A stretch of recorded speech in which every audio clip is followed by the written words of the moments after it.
Hello everyone, இன்றைக்கி நம்ம பார்க்க போகிறது ஹோம்மேட் ஷவர்மா செய்கிறதுக்கு நம்ம 1/2 கிலோ சிக்கன், போன்லெஸ் சிக்கன் எடுத்து வச்சுருக்கோம். 5 முட்டை, 20 வெள்ளைப்பூடு, 4 வத்தல் காரத்துக்கு ஏற்ற மாதிரி.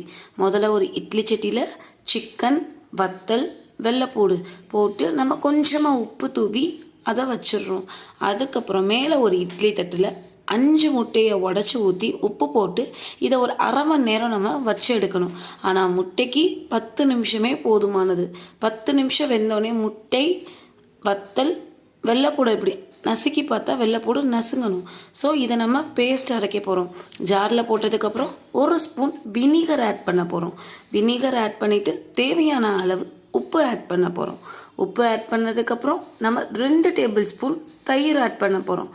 இதுக்கப்புறம் நம்ம இதை ஜாரில் போட்டு நல்லா ஃபைன் பேஸ்ட்டாக நம்ம அரைச்சி எடுக்க போகிறோம். அதுக்கப்புறம் நம்ம சிக்கனை இந்த மாதிரி குட்டி குட்டி பீஸஸாக நம்ம எடுத்து உதுத்து வச்சுக்கிறோம். ஒரு வெங்காயத்தை ஃபைனாக சாப் பண்ணி எடுத்து வச்சுருக்கோம். நம்ம அரைச்சி வச்சதை தனியாக நம்ம எடுத்து வச்சுருக்கோம்.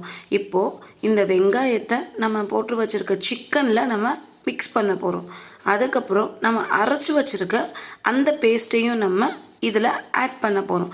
ஆட் பண்ணி ஃபுல்லாக நம்ம மிக்ஸ் பண்ணி எடுத்தோன்னா நமக்கு உள்ள தேவையான ஷவர்மாவோட ஸ்டஃபிங் ரெடி. இதை கண்டிப்பாக வீட்டில் செஞ்சு பாருங்கள். கண்டிப்பாக சொல்கிறீங்க, உங்கள் குழந்தைங்க கடையில் போடுற ஷவர்மா வேண்டாம், வீட்டிலையே எனக்கு பண்ணி கொடுங்கன்னு கண்டிப்பாக உங்களை கேட்பாங்க. கடையில் போடுறது என்னங்க ஷவர்மா, வீட்டில் இதை செஞ்சு பாருங்கள், உங்கள் குழந்தை இனி கடைக்கே வேணாம், வீட்டிலையே செய்யுங்கன்னு கண்டிப்பாக உங்கள் வீட்டில் சொல்லிடுவாங்க. கடையில் மைதாவில் செஞ்ச ரொட்டி தருவாங்க, நான் வீட்டில் சப்பாத்தியில் இதை நான் ஸ்டஃப் பண்ணி கொடுத்துடுவேன். ஸோ சப்பாத்தி பண்ணிட்டு நம்ம இந்த ஷவர்மாவை உள்ளே வச்சு நம்ம ரோல் பண்ணி நம்ம கட் பண்ணி கொடுத்தோன்னா நம்ம குழந்தைங்களும் சரி, சின்னவங்கள்லேருந்து பெரியவங்க வரைக்கும் இதை விரும்பி சாப்பிடுவாங்க. இந்த ஹோம்மேட் ஷவர்மா கண்டிப்பாக குழந்தைங்கள்லேருந்து டயட்டில் இருக்கிறவங்க வரைக்கும் எல்லாருமே சாப்பிட்லாம். இதை செஞ்சு பார்த்துட்டு எப்படி இருந்துச்சுன்னு கமெண்ட்டில் சொல்லுங்கள். தேங்க்யூ ஃபார் வாட்சிங். லைக் பண்ணுங்கள், ஷேர் பண்ணுங்கள், சப்ஸ்கிரைப் பண்ணுங்கள்.